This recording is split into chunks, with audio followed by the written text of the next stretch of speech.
लगता है कि जस्टिस सच में हुआ है ऐसा जो अभी जजमेंट आया है कोर्ट का?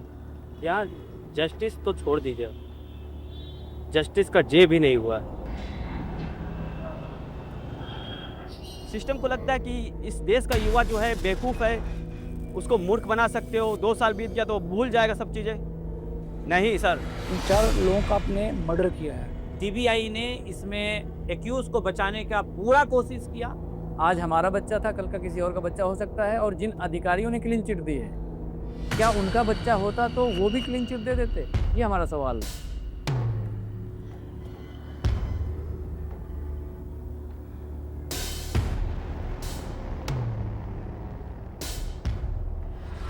आज भी आप समझ लीजिए, आज बारिश होती है तो ओआरएन में जो है पानी भर जाता है। आज की स्थिति में बता रहा हूँ।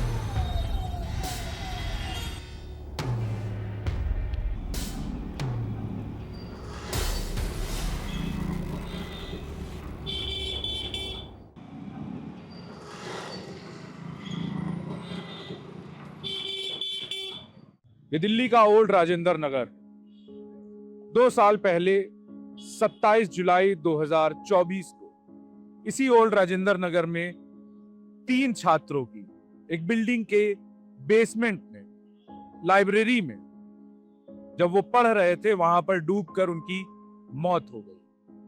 अब उस घटना के करीब 2 साल बाद सीबीआई ने घटना पर अपनी फाइनल सप्लीमेंट्री रिपोर्ट कोर्ट में दाखिल की है, लेकिन सीबीआई की इस रिपोर्ट पर कई सवाल खड़े हो रहे हैं। 2 एनसीडी अफसरों को क्लीन चिट दे दी गई है, तो 2 एनसीडी ऑफिसर्स पर आरोप तो तय हुए लेकिन कोई चार्जशीट दाखिल नहीं हुई। ऐसे में सवाल उठ रहे हैं कि उन 3 मौतों की जवाबदेही किसकी है। जो सिस्टम ने अभी रिसेंट में जो क्लीन चिट दिया है, पहले आप देख लीजिए। इन 4 लोगों का आपने मर्डर किया है। ये 4 लोग ये वो लोग हैं जो यूपीएससी का मेंस की तैयारी कर रहे थे। कहाँ पे? लाइब्रेरी में। तो मैं सबसे पहले ये बताना चाहता हूँ कि क्या स्टूडेंट ऐसे ही मरते रहेंगे? हमने उस समय की जो गवर्नमेंट थी आम आदमी पार्टी की, उस समय जो आम आदमी पार्टी के सीएम थे, हम उनको डिमांड रखी। उसके बाद जो है सरकार बदली, हमने उस गवर्नमेंट को भी ये सारी डिमांड रखी। यहाँ का जो वाटर ड्रेनेज का जो पैटर्न था, जो सिस्टम था, वो 1960 का बना हुआ था, 1960 का।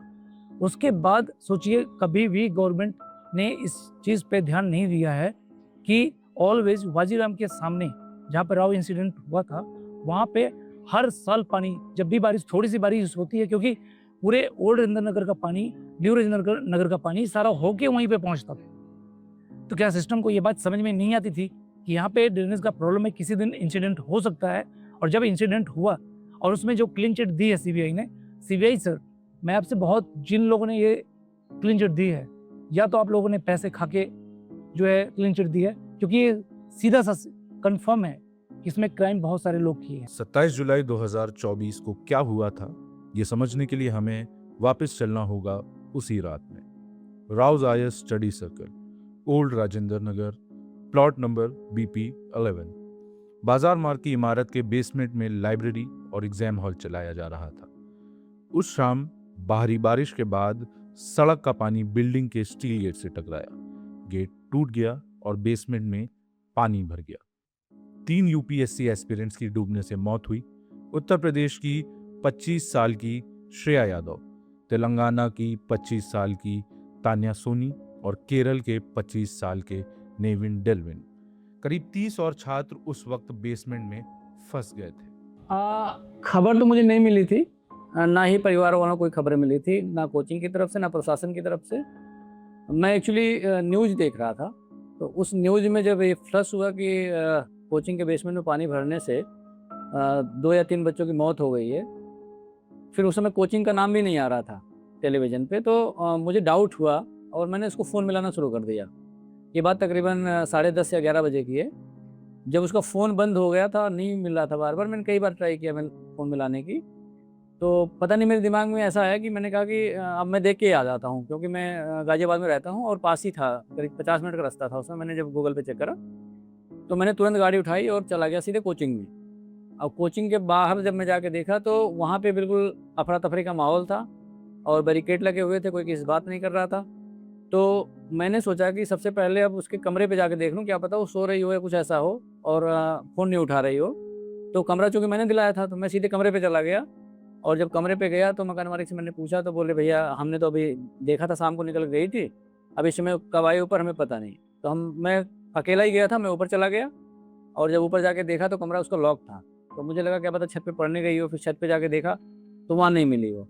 फिर मैं वापस लौट के घटनास्थल पे पहुँचा और वहाँ पे कोई पुलिस के अधिकारी थे, मैंने सोचा उनसे बात करूँ। तो मैंने पूछा, मैंने कहा कि मतलब इसमें क्या-क्या हुआ है और किन-किन बच्चों की मौत हुई है। तो उसमें उन्होंने मेरे भतीजे का नाम बताया और ये बात लगभग 12:30-1 बजे रात की है। तब जाके मुझे पता चला। सीबीआई की जांच रिपोर्ट में सामने आया कि ये बेसमेंट सिर्फ हाउस होल्ड स्टोरेज और लिफ्ट लॉबी जैसी कामों के लिए सैंक्शन था। कोचिंग सेंटर चलाने के लिए यहाँ पर तय बदलाव और तय शुल्क अदा करना जरूरी था। इसी के साथ फायर क्लियरेंस भी चाहिए होता, लेकिन इस बिल्डिंग को लेकर ऐसा कुछ भी नहीं हुआ। यानी शुरुआत से ही यहाँ पर बेसमेंट जो कोचिंग सेंटर चल रहा था वो गैर कानूनी था। ये एमसीडी की नाकामियों की वजह से आप मुझे जरा एक चीज बताइए, अगर आपके पास तार्किक बुद्धि है, आप वहां तक पहुंचे तो तार्किक बुद्धि होनी चाहिए आपके पास। एनओसी जो है आफ्टर एक्सीडेंट जो हुआ इंसिडेंट, उसके बाद जो है सब बेसमेंट बंद कर दिया गया, तो उससे पहले आप क्यों बेसमेंट जो है चला रहे थे? तो कहीं ना कहीं इसमें जो है सिस्टम में करप्शन की जो है बिल्कुल गुंजाइश है। और उस एमसीडी की लापरवाही की वजह से 3 बच्चों की जो जान गई है और एक नीलेश बच्चा है। आज भी आप समझ लीजिए, आज बारिश होती है तो ओआरएन में जो है पानी भर जाता है। आज की स्थिति में बता रहा हूँ, नाला बन गया उसके बाद भी ये स्थिति है। तो ये सरासर जो है पूरा सिस्टम जो है पूरे सिविल सर्विस एस्पिरेंट के साथ मजाक किया है। अब एक बात और मैं बताना चाहता हूं कि जो बिल्डिंग की हाइट है, अगर बिल्डिंग की हाइट जो है अगर 15 मीटर से ज्यादा है तो उसमें फायर एनओसी लिए बिना कमर्शियल एक्टिविटी चल नहीं सकता है। और जानबूझ के बिल्डिंग के हाइट को 14 पॉइंट समथिंग मीटर रखा गया। द मैटर ऑफ फैक्ट मैं अपने तरफ से इन्वेस्टिगेशन किया, बिल्डिंग की हाइट मोर देन 20 मीटर है। और इसमें फायर डिपार्टमेंट के director, fire department Delhi fire service के तो कम से कम 1 दर्जन अधिकारी including director of that fire department, ये भी इसमें इन्वॉल्व है। लेकिन वही है कि सीबीआई कैसे काम करती है तो जग जाहिर है। अब एक नजर टाइमलाइन पर। 27 जुलाई 2024 हादसा, 3 छात्रों की मौत। अगस्त 2024 दिल्ली हाई कोर्ट ने दिल्ली पुलिस से जांच लेकर सीबीआई को सौंपी और आपराधिक लापरवाही, ड्यूटी में कोताही और करप्ट प्रैक्टिसेस की जांच के आदेश दिए। शुरुआती गिरफ्तारियों में संस्था के सीईओ अभिषेक गुप्ता, कोऑर्डिनेटर देशपाल सिंह और बिल्डिंग के सह मालिक परविंदर, हरविंदर, सरबजीत और तजिंदर सिंह, कुल 7 लोग आपराधिक साजिश में और गैर इरादतन हत्या की धाराओं के तहत गिरफ्तार हुए। एक एसयूवी चालक को भी लापरवाही से गाड़ी चलाकर गेट पर पानी का प्रेशर बढ़ाने के आरोप में गिरफ्तार किया गया। बाद में जमानत पर रिहा हुआ और सीबीआई ने उस पर चार्जशीट दाखिल नहीं की। 26 सितंबर 2024 सीबीआई की पहली चार्जशीट दाखिल हुई। अप्रैल 2025 में सप्लीमेंट्री चार्जशीट आई, जिसमें संस्था के कंसल्टेंट अशोक नारंग और 3 सरकारी अफसर नामजद हुए। जूनियर इंजीनियर अर्णव कुमार दत्ता और दिल्ली फायर सर्विस के उदयवीर सिंह और वेदपाल। मार्च 2026 में राउज एवेन्यू कोर्ट ने नेविन डेल्विन के पिता सुरेश डेल्विन की प्रोटेस्ट पिटीशन पर सीबीआई को और जांच के आदेश दिए। सीबीआई ने इसमें एक्यूज को बचाने का पूरा कोशिश किया। कोर्ट में जब हियरिंग होती थी, बेल को मैं प्रोटेस्ट करता था, चाहे वो सीबीआई कोर्ट हो चाहे दिल्ली हाई कोर्ट हो, वहाँ पर सीबीआई के अधिकारी के द्वारा काफ़ी मुझे जो है प्रताड़ना झेलना पड़ा, काफ़ी तू-तू में होता था। और इनफैक्ट जो है वह चाहते भी थे कि मैं इस केस से निकल जाऊं, क्योंकि मैं ही इस केस का सबसे बड़ा कांटा था और मेरे कारण ही आज तक यह केस जिंदा है और यहाँ तक पहुँच सका है। अब जब इन्वेस्टिगेशन हुआ तो उसमें जो बिल्डिंग ऑनर थे 4, उनको अरेस्ट किया गया था और जो रॉज के जो सीईओ थे अभिषेक गुप्ता, उनको अरेस्ट किया गया था और एक और उनके कोऑर्डिनेटर थे, उनको अरेस्ट किया गया था। अब यहाँ पर क्या है कि शुरुआत से मैंने इस बात को रेज किया क्या कि एमसीडी के अधिकारी की संलिप्तता है इसमें। कोर्ट में भी जाकर हम जो है बेल पिटीशन जब फाइल उन्होंने किया, वहाँ पर भी हमने जो है उनको ऑब्जेक्ट किया कि इसमें संलिप्तता है, एमसीडी के सारे बायलॉज को वायलेशन हुआ है। तो इन के प्रकार जो है फिर जो है इसका चार्जशीट फाइल हुआ। चार्जशीट में जो है छः एक्यूज थे, बिल्डिंग ऑनर 4 और 2 अभिषेक गुप्ता एंड जो है कोऑर्डिनेटर, उनको एक्यूज बनाया गया। और फिर जो है एमसीडी के अधिकारी, फायर डिपार्टमेंट के अधिकारी और दिल्ली जल बोर्ड के अधिकारी जो इसमें संलिप्त थे उनको सीबीआई बचा रही थी। जब 27 जुलाई 2024 को मैं बाहर निकला था, शाम को घूमने के लिए हम निकलते थे, तो जब मैं बाहर निकला तो बहुत भीड़ उस तरफ जाने लग गई, राव आईएएस की तरफ, और मतलब जिस एरिया में कोचिंग्स है, जब बहुत ज़्यादा भीड़ उधर भागने लग गई तो मैं भी भाग के गया। और मैंने जब देखा वहाँ जाके तो मुझे पता चला कि कुछ बच्चे बेसमेंट में पानी भरने की वजह से शायद कैजुअलिटी कुछ हो गई है। तो मैं कैसे जैसे अंदर घुसने की कोशिश करी मैंने, क्योंकि बैरिकेडिंग लग चुकी थी, और बैरिकेडिंग जब लग चुकी है तो पुलिस वाले अंदर घुसने नहीं दे रहे हैं। और बहुत इस तरीके की बात हो गई कि लग रहा है कि कई बच्चे उसमें पानी में डूब के मर गए हैं। तो जब बाद में पता चला, जब मैं वहाँ खड़ा था राव आईएएस के इधर, तो मुझे ये मेरे सामने से लाशें गुजर रही थी, मेरे सामने से डेड बॉडीज वहाँ से निकल रही थी। और ये चीज़ देख के मैं इतना आहत हुआ, मतलब मैं आपको बयान नहीं कर सकता। वो मेरी ज़िंदगी का सबसे डरावना, सबसे भयावह पल था जब मेरे सामने से मेरे साथियों की लाशें निकल रही थी। और बाद में पता चला कि वो इस कोचिंग के इस बेसमेंट में बैठकर वो मेंस का बैच था जो मेंस की तैयारी कर रहा था। और उसी समय ये अनाउंस हुआ या पता चला कहीं से कि 3 बच्चे मर चुके हैं। और बाद में बाहर ये भी चल रहा था कि शायद 10-12 के लगभग बच्चे मरे हैं, लेकिन आंकड़े कम बताए जा रहे हैं। नेविन डेल्विन के पिता जे डेल्विन सुरेश केस की शुरुआत से ही कानूनी लड़ाई लड़ रहे हैं।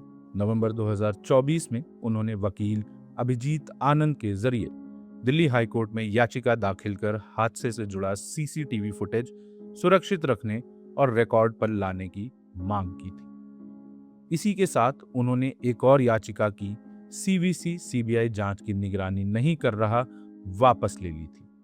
इसके बाद सुरेश डेल्विन ने एक प्रोटेस्ट पिटीशन दाखिल कर आगे की जांच की मांग की। उनका आरोप था कि सीबीआई ने निष्पक्ष और पूरी जांच नहीं की। याचिका में यह भी कहा गया कि बिल्डिंग की ऊंचाई 15 मीटर से ज्यादा थी, जो BSES के निरीक्षण में दर्ज हुई। फिर मालिकों ने गलत जानकारी देकर मंजूरी हासिल की। बिल्डिंग और ऑक्यूपेंसी और कंप्लीशन सर्टिफिकेट 9 अगस्त 2021 को तत्कालीन एग्जीक्यूटिव इंजीनियर कुमार महेंद्र के हस्ताक्षर से जारी हुआ था, जबकि सैंक्शन 13 मई 2019 को गलत जानकारी के आधार पर दिया गया। अब इसमें क्या है कि मेरे पास वीडियो भी है जिसमें जो रिपोर्टिंग हुआ दिल्ली पुलिस के द्वारा कि 3 जो है उसमें स्टूडेंट मरे हैं। मैटर ऑफ फैक्ट जो वहां पर स्टूडेंट ऑलरेडी थे, पीछे के दरवाजा से जो है डेड बॉडीज को निकाला जा रहा था। हमने इस मैटर में सैटेलाइट इमेज, चूंकि सैटेलाइट इमेज से दूध का दूध और पानी का पानी निकल जाता, हमने जो है चूंकि जो भी पीसीआर जो गई पुलिस की या फिर जो एम्बुलेंस गया, वो जो करोल बाग मेट्रो उसी रास्ते से जाना होगा, इसलिए हमने करोल बाग मेट्रो का सीसीटीवी फुटेज, आसपास के इलाके का सीसीटीवी फुटेज हमने प्रिजर्व करने के लिए कहा था। लेकिन सीबीआई ने बड़ी चालाकी से जो है कह दिए कि ये सीसीटीवी फुटेज है ही नहीं। जब हमने सैटेलाइट इमेज मंगाया तो उस दिन का सैटेलाइट इमेज नहीं है इसरो के पास, बाकी हर दिन का सैटेलाइट इमेज है इसरो के पास। इसी सुनवाई के दौरान कोर्ट ने कहा कि एक 6 मंजिला बिल्डिंग जिसमें सैकड़ों छात्र सालों से पढ़ रहे थे, वो सिविक अथॉरिटीज की नजर से बचकर इतनी आसानी से नहीं चल सकती।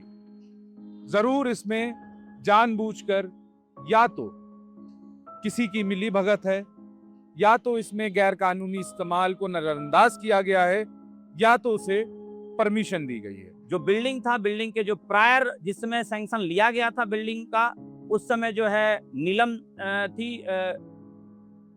नीलम रानी थी बिल्डिंग की ऑनर, और उनके नाम से सैंक्शन लिया गया था।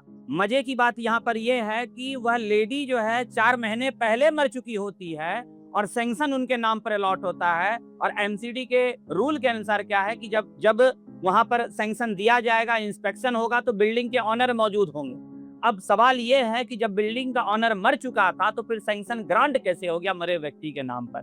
यह सारा लेकुना हमने दिखाया। जिन पर लापरवाही का आरोप लगा, लेकिन चार्जशीट नहीं हुई। Assistant engineer Rajeev Kumar Jain CBI के मुताबिक शो कॉज नोटिस फाइल के कस्टोडियन होने के बावजूद उन्होंने मालिक और किराएदार के दस्तावेजों की ठीक से जांच नहीं की, न परिसर के असल इस्तेमाल का सत्यापन किया, न बेसमेंट के दुरुपयोग की रिपोर्ट की। तत्कालीन executive engineer Kumar Mahendra, Karol Bagh zone building department के हेड। सीबीआई का कहना है कि लीज डीड में साफ जिक्र होने के बावजूद कि बेसमेंट कोचिंग गतिविधियों के लिए लीज पर दिया गया है, उन्होंने बेसमेंट के दुरुपयोग का पता नहीं लगाया। ध्यान दीजिए, सीबीआई ने खुद माना कि इन दोनों अफसरों ने लापरवाही और ड्यूटी में कोताही बरती, लेकिन प्रोसिक्यूशन सैंक्शन ना मिलने की वजह से इन्हें चार्जशीट नहीं किया गया। दूसरी तरफ जिन्हें क्लीन चिट मिली, सुपरिटेंडिंग इंजीनियर अजय नागपाल और तत्कालीन डिप्टी कमिश्नर कुमार अभिषेक, जो 2016 बैच के आईएएस ऑफिसर हैं। सीबीआई के मुताबिक इन दोनों को मातहत अफसरों ने बेसमेंट के दुरुपयोग की जानकारी नहीं दी, इसलिए रिकॉर्ड पर ऐसा कुछ नहीं है जो इनकी लापरवाही दिखाए। एमसीडी के लगभग आधा दर्जन जो है टॉप अधिकारी का इन्वॉल्वमेंट है। और मजे की बात यह है कि जब हमने प्रोटेस्ट पिटीशन फाइल किया, ये हमारा प्रोटेस्ट पिटीशन है, 40 पन्ने का प्रोटेस्ट पिटीशन था, और हमने सारा एक एक लेकुना जो सीबीआई ने छोड़ा था, जिस पर सीबीआई ने इन्वेस्टिगेशन नहीं किए थे, और तमाम बड़े अधिकारी एमसीडी के, फायर डिपार्टमेंट के और दिल्ली जल बोर्ड के अधिकारी को जो बचाया गया था, वो सारा लेकुना हमने प्रोटेस्ट पिटीशन में दिखाया, और जिसके कारण जो है सीबीआई कोर्ट ने फर्दर इन्वेस्टिगेशन करने का जो है डायरेक्शन दिया गया। और अपने ऑर्डर में सीबीआई कोर्ट ने एक्सप्रेसली मेंशन किया कि ऐसा हो नहीं सकता है कि ये सारा इलीगलिटी बड़े अधिकारी की जानकारी में ना हो। उसके बावजूद भी जो है सीबीआई जब फर्दर इन्वेस्टिगेशन करती है तो एक क्लोजर रिपोर्ट फाइल कर देती है कि इसमें इसके अलावा जो एक एमसीडी के जेई जो सबसे छोटे अधिकारी होते हैं, उसके अलावा कोई इसमें संलिप्त नहीं है। शुरुआत से मैंने इस बात को रेज किया कि एमसीडी के अधिकारी की संलिप्तता है इसमें। कोर्ट में भी जाकर हम जो है बेल पिटीशन जब फाइल उन्होंने किया, वहां पर भी हमने जो है उनको ऑब्जेक्ट किया कि इसमें संलिप्तता है, एमसीडी के सारे बायलॉज को वायलेशन हुआ है। तो इन किन प्रकार जो है फिर जो है इसका चार्जशीट फाइल हुआ। चार्जशीट में जो है 6 एक्यूज थे, बिल्डिंग ऑनर 4 और 2 अभिषेक गुप्ता एंड जो है कोऑर्डिनेटर, उनको एक्यूज बनाया गया। और फिर जो है एमसीडी के अधिकारी, फायर डिपार्टमेंट के अधिकारी और दिल्ली जल बोर्ड के अधिकारी जो इसमें संलिप्त थे, उनको सीबीआई बचा रही थी। और तब जाकर जो है कि उन्होंने ये प्ली लिया कि हम उनका इन्वेस्टिगेशन कर रहे हैं, और तब फर्दर इन्वेस्टिगेशन करके जो है इसमें मात्र जो है फायर डिपार्टमेंट के एक अधिकारी अर्नब, ये आपका जाकर फायर डिपार्टमेंट के 2 अधिकारी उदयवीर असिस्टेंट डिविजनल ऑफिसर हैं दिल्ली फायर सर्विस के, और बेदपाल डिविजनल ऑफिसर हैं दिल्ली फायर सर्विस के। फायर डिपार्टमेंट से ये 2, और एमसीडी से जो है अर्नब कुमार दत्ता जो जेई, इनको जो है एक्यूज बनाया गया। अब यहाँ कई सवाल खड़े होते हैं। पहला, सीबीआई खुद कह रही है कि 2 अफसरों ने ड्यूटी में कोताही बरती, फिर भी सैंक्शन न मिलने का हवाला देकर चार्जशीट नहीं की गई। सवाल है, सैंक्शन किसे नहीं दिया, कब मांगी गई थी, और क्या यह प्रक्रिया किसी दबाव से प्रभावित हो सकती है? देखिए, इसमें क्या है कि जब भी किसी अधिकारी को प्रोसिक्यूट करते हैं, सबसे पहले प्रायर सैंक्शन लिया जाता है। और यहाँ पर चूंकि जो है दिल्ली जो है आपका यूटी है, तो इसमें एलजी उनको सैंक्शन देते हैं। जो अर्नब कुमार दत्ता और उदयवीर और बेदपाल जो है, जो इनसे एक्यूज बनाया गया, उनको भी सैंक्शन जो है एलजी के द्वारा मिला था। तो इसमें सैंक्शन नहीं देना, चूंकि वह सारा चीज जो है वो अभी तक सीबीआई ने कोर्ट में फाइल नहीं किया है कि सैंक्शन के लिए किनसे मंजूरी ली गई, वह मंजूरी नहीं दी। लेकिन हाँ, ये हो सकता है कि तमाम बड़े अधिकारी, इसमें आईएएस अधिकारी, चूंकि डायरेक्ट ये जो एमसीडी के कमिश्नर होते हैं वो सीनियर आईएएस अधिकारी होते हैं। उसके बाद दिल्ली फायर सर्विस के जो डायरेक्टर होते हैं वो भी सीनियर आईएएस अधिकारी होते हैं। और जो सीबीआई के ज्वाइंट डायरेक्टर हो या डायरेक्टर हो, आईपीएस रैंक के अधिकारी होते हैं, सीनियर आईपीएस अधिकारी। तो कहीं ना कहीं हो सकता है सेम बैच के हों, मैटर को इन्फ्लुएंस कर रहे हों, लेकिन मुझे नहीं लगता है कोई पॉलिटिकल इसमें इन्फ्लुएंस है। हाँ, एक पॉइंट इसमें और कहना चाहता हूं कि जो अभिषेक गुप्ता के जो ससुर हैं, फादर इन लॉ है, उनकी मित्रता जो है डी सुब्बाराय आरबीआई के गवर्नर रह चुके हैं, उनके साथ है। और चूंकि आईएएस का कोचिंग इंस्टीट्यूट है उनका, बड़े बड़े आईएएस अधिकारी वहां से निकले हैं, तो कहीं ना कहीं जो है सीनियर आईएएस अधिकारी के द्वारा इस मैटर को इन्फ्लुएंस किया गया होगा। इसमें कोचिंग इन्वॉल्व थी, इसमें बिल्डिंग वाले लोग इन्वॉल्व थे, इनको जो एनओसी देने वाले थे वो इन्वॉल्व थे। आप ऐसे ही छोड़ दिया, कह रहे हो कि छोटे जो अधिकारी ने आपके बड़े अधिकारी को बताया नहीं, तो बड़े अधिकारी क्या कर रहे थे? सस्ता नशा करके ऑफिस में बैठे थे हैं? उनको समझ में नहीं आ रहा है कि आपकी यहाँ पे ड्यूटी लगी हुई है, इस एरिया में आप उसके हेड हो, और उसके बाद आप कह रहे हो कि छोटे अधिकारी की जो है बताया नहीं आपको, और अगर नहीं बताया है तो अकाउंटेबिलिटी में आपकी प्रॉब्लम है। इसका मतलब आप मैनेजमेंट के लिए ठीक नहीं हो, आपको रिजाइन देना चाहिए, आपको खुद रिस्पॉन्सिबिलिटी लेना चाहिए कि मैं एबल नहीं था, नहीं तो मैं छोटे अधिकारी से मेरी ड्यूटी बनती है मैं पूछूं कौन से कोचिंग, जब आपकी यहाँ ड्यूटी लगती है, यहाँ पे कोचिंग हब्स हैं, यहाँ पे लाइब्रेरीज हैं, बहुत सारे लोग यहाँ पे रेंट में रहते हैं, हमने यहाँ पे क्या क्या नहीं देखा है। सड़ा हुआ पानी पीते हैं सर, कई बार फटा हुआ पानी हमारे घर में आता है, सड़ा हुआ पानी, उसके बावजूद कह रहे हो आप सिस्टम की गलती नहीं है। किसकी गलती नहीं है? हमारी गलती है। हम यहाँ पे जो तैयारी करने आते हैं, सीधा सा गलती सीबीआई की गलती है। सीबीआई को हमेशा बोला गया है केज ऑफ पपेट, आपने प्रूव कर दिया है कि आप एक सिर्फ तोता है, इससे ज़्यादा कुछ नहीं। और हम रिस्पेक्ट करते थे कि सीबीआई एक बहुत अच्छी बॉडी है जो जस्टिस के लिए इन्वेस्टिगेशन करती है। मैं कह रहा हूँ, खुल के बोल रहा हूँ आपको, आपने सिर्फ हम लोगों की जान को बेचा है। वकील अभिजीत आनंद ने यह भी बताया कि आईएएस ऑफिसर को क्लीन चिट मिलने और दूसरे डिपार्टमेंट्स के अफसरों का जिक्र ना होने पर वो दिल्ली हाईकोर्ट का रुख करेंगे और सीबीआई को उचित निर्देश देने की मांग करेंगे। साथ ही उन्होंने हमें कुछ अहम दस्तावेज भी मुहैया कराए, सीबीआई की चार्जशीट, फाइनल सप्लीमेंट्री रिपोर्ट, घटना के वक्त के विजुअल्स और बिल्डिंग के एनओसी से जुड़े कागजात। अब इन्होंने सप्लीमेंट्री चार्जशीट फाइल किया। अब इसमें सीबीआई ये समझ रही थी कि इसमें विक्टिम के तरफ से, अमूमन जो होता है विक्टिम के तरफ से जो एडवोकेट होते हैं वो कोई छोटे मोटे एडवोकेट होते हैं, वो इस केस को उतनी तरीके से लड़ नहीं पाते। लेकिन चूंकि इसमें मैं इन्वॉल्व था, और सीबीआई यहाँ पर गलती क्या करती कि सारा का सारा डॉक्यूमेंट एमसीडी से, फायर डिपार्टमेंट से, दिल्ली जल बोर्ड से उन्होंने स्टडी भी नहीं किया था, और टोटल जो है चार्जशीट और सप्लीमेंट्री चार्जशीट में सीबीआई कोर्ट में दाखिल कर दिया। और वहीं से हमें सारा जो है एमसीडी के अधिकारी, एमसीडी के कमिश्नर, एमसीडी के डिप्टी कमिश्नर और भी बड़े अधिकारी, असिस्टेंट इंजीनियर, एग्जीक्यूटिव इंजीनियर, इन सारे की संलिप्तता मुझे नजर आई। इस न्याय प्रक्रिया में हमने इसलिए विश्वास रखा कि अगर हमें न्याय मिलेगा तो इससे आने वाली पीढ़ी जो होगी या कोई और बच्चा होगा इस तरह की चीज़ों का शिकार ना हो, और जो व्यवस्थाएं हैं उसके लिए अकाउंटेबल हो जाएं। हम इसीलिए चाह रहे थे, और इसीलिए आपने देखा होगा कि अभी लखनऊ के अंदर 15 मासूमों की जान चली गई। वहाँ भी कोई जवाबदेही अभी तक आपने सुनी? कोई जवाबदेही तय नहीं होती है। प्राइमा फेसिया किसी के खिलाफ हल्की से कार्रवाई कर दी जाती है, उसके बाद सारी चीज़ों को लिंगर ऑन करके एक एक करके सबको छोड़ दिया जाता है। तो हम चाहते हैं कि इस देश के युवाओं के साथ इतना अन्याय ना हो। आज हमारा बच्चा था, कल का किसी और का बच्चा हो सकता है। और जिन अधिकारियों ने क्लीन चिट दी है, क्या उनका बच्चा होता तो वो भी क्लीन चिट दे देते? ये हमारा सवाल है।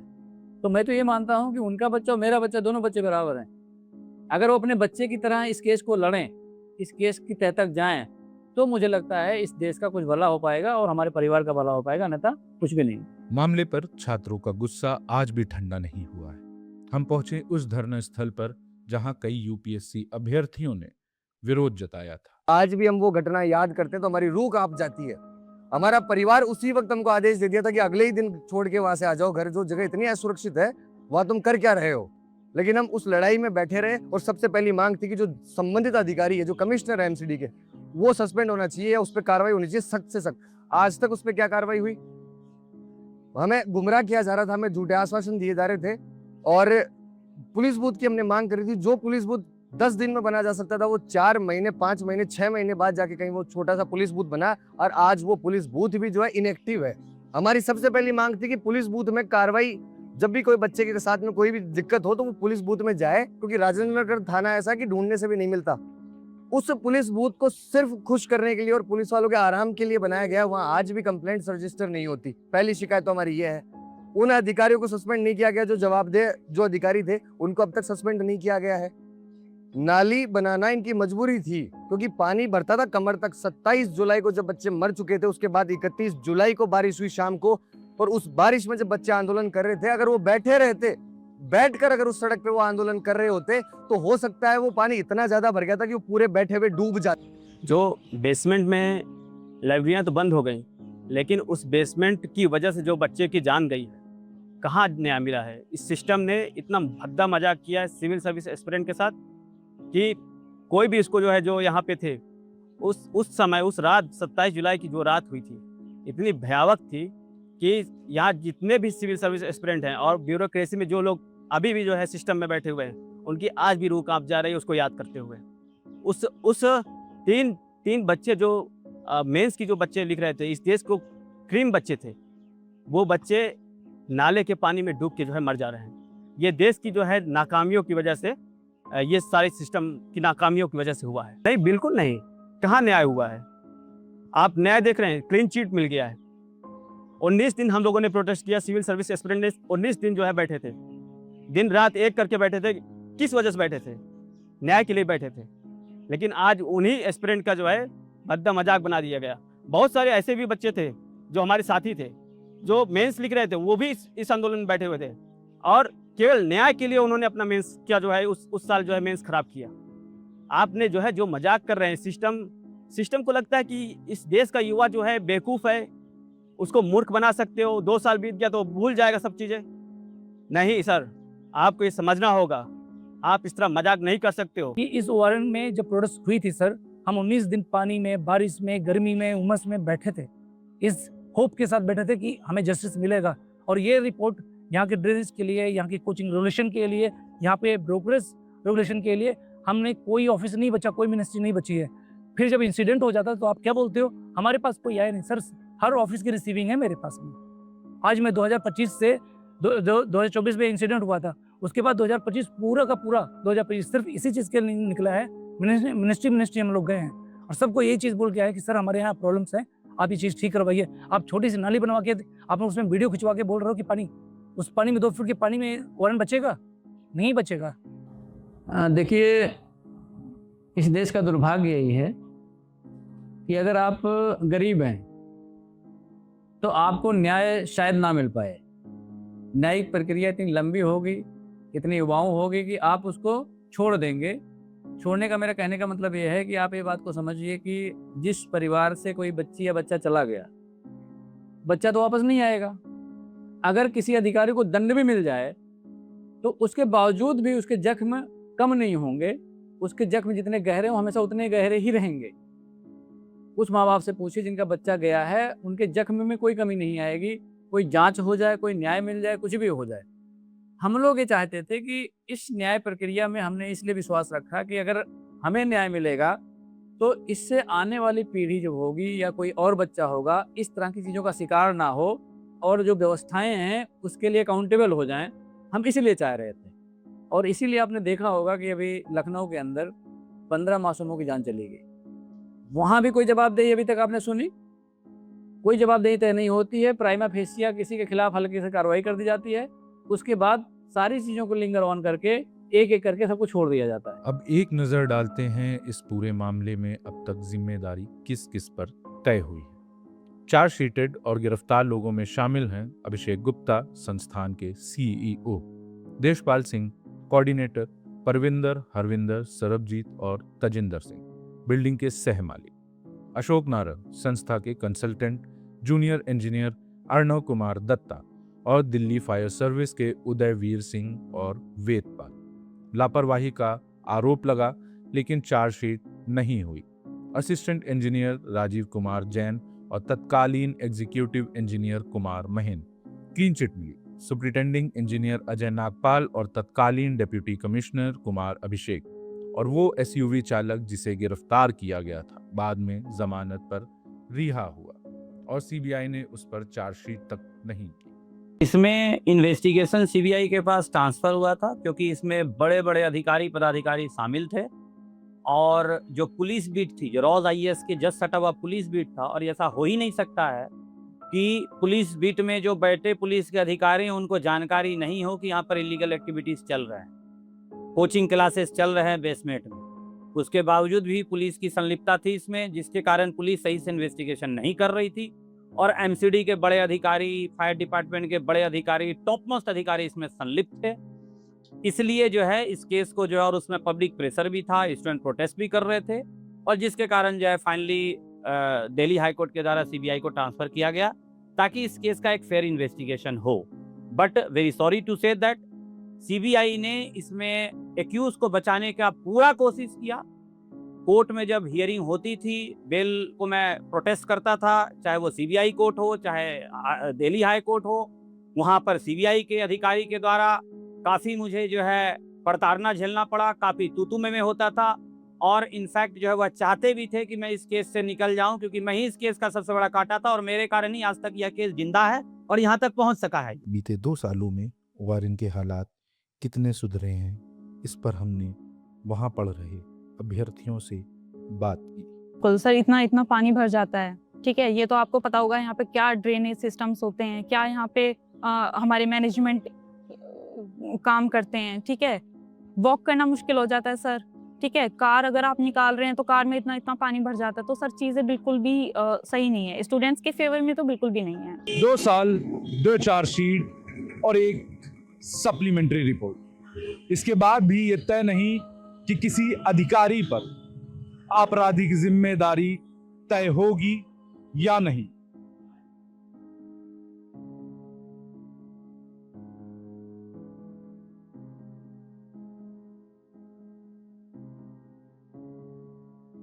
जिन 2 अफसरों पर सीबीआई ने लापरवाही के आरोप लगाए हैं, उन पर अभी तक सिर्फ डिपार्टमेंटल कार्रवाई हुई। पेरेंट्स की लड़ाई दिल्ली हाई कोर्ट में जारी रहेगी, लेकिन सवाल अब भी वही है जो दिल्ली कोर्ट ने साल 2026 में उठाया। क्या ये जानबूझकर की गई अनदेखी है या अनजाने में हुई कोई चूक?